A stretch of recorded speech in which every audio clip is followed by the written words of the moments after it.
জয়গুরু বন্ধুরা, আমার চ্যানেলে বিউটিস কিচেনে আপনাদের সবাইকে স্বাগত। আজকে আমি আপনাদের রান্না করে দেখো সুজির হালুয়া। এখানে দেখুন আমি 1 প্যাকেট সুজি নিয়েছি। এই সুজিটাকে এবার ভাজবো। কড়া বসিয়ে দিয়েছি, কড়াতে আমি সুজিটা দিয়ে দেবো। সুজিতে হালকা করে একটু ভেজে নেব, একটু লাল হবে, তাহলে দেখতেও ভালো লাগে, সুজি খেতেও ভালো লাগে। এভাবে একটু ভাজা হবে। এদিকে আমি অন্য একটা সসপ্যানে আমি দুধ বসিয়ে দিয়েছি। দুধটাকে একটু ফোটাবো। যে দুধে আমি সুজিটা করব, সে দুধটা একটু জাল হচ্ছে দেখুন। দুধের ভিতরে না একটু এলাচ দিয়ে দেবেন, তাহলে কিন্তু একটা সেন্ট বেশি ভালো আসে এবং ফ্লেভারটা খুব সুন্দর হয়। দেখুন সুজি কিন্তু সুন্দর একটু লাল লাল হয়ে এসছে। এভাবে কিন্তু সুজি আপনারা একটু হালকা করে ভেজে নেবেন, তাহলে কিন্তু সুজি খেতে টেস্ট হয়। নতুবা একদম সুজি ঘেটে যায় আর ভালো লাগে না, ভাতের মতন হয়ে যায় না ভাজলে। দেখুন সুজি কিন্তু হয়ে গেছে। দুধও কিন্তু দেখুন সুন্দর করে ফুটছে। দুধটাও কিন্তু জাল দেওয়া খুবই দরকার। সুন্দর ফুটলে দুধ, তবে কিন্তু খেতেও ভালো লাগে না, কাঁচা কাঁচা লাগে। সুজি খেতে দুধ জাল না হলে ভালো লাগে না। হয়ে গেছে আমার। এবার দুধ আমি দিয়ে দেবো সুজির ভিতরে। দেখুন বন্ধুরা, সুজিতে দুধ দিয়ে দিচ্ছি।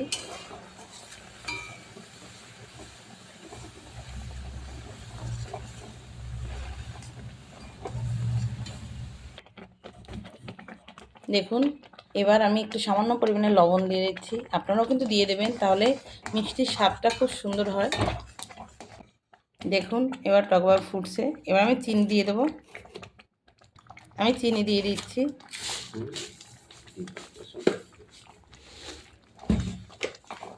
দেখুন দেখুন আমার সুজি কিন্তু হয়ে এসছে। সুজির বরফি করতে হলে একটু সুজিটাকে একটু টান টান করতে হবে, একটু শুকনো, নরম রাখা যাবে না, যেহেতু বরফি হবে না তাহলে, তাই সুজিটাকে একটু টানাতে হবে। এভাবে কিন্তু আপনারা টানিয়ে নেবে, আস্তে একদম মিনি জালে টানাবেন। বেশি জাল দিলে আবার নিচ থেকে ধরে গেলে গন্ধ আসবে। যদি পোড়া লাগে তাহলে পোড়া গন্ধটা খেতে একদম ভালো লাগবে না। সুজিটা তো একদম পায়েসের মতনই জিনিস।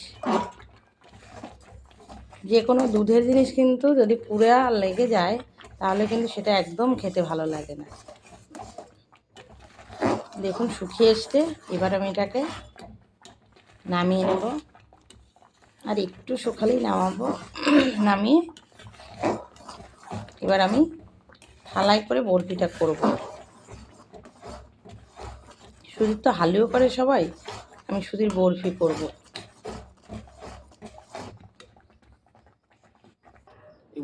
দেখুন বন্ধুরা, দেখেছেন একদম জমে গেছে কিন্তু। এবার এটাকে আমি বরফির মতো কাটবো। দেখুন এভাবে কাটবেন, এইভাবে।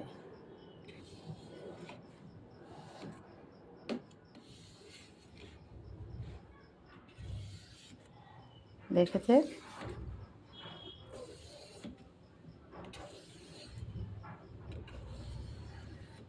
এটা হচ্ছে সুজির বরফি। দেখুন বন্ধুরা, আমার সুজির বরফি হয়ে গেছে। এটাই হচ্ছে সুজির বরফি। সুজিটাকে সুন্দর করে থালায় পেতে তারপরে কেটে এভাবে আস্তে সুন্দর করে তুলতে হবে। দেখুন কি সুন্দর সুজির বরফিগুলো হয়েছে। এভাবে একদম বানিয়ে খেয়ে দেখবেন কি সুন্দর লাগে খেতে। তো আমার এই রেসিপিটি যদি ভালো লেগে থাকে তাহলে please please please like share comment করতে কিন্তু ভুলবেন না, আর সাবস্ক্রাইবটা করে দেবেন। জয় গুরু।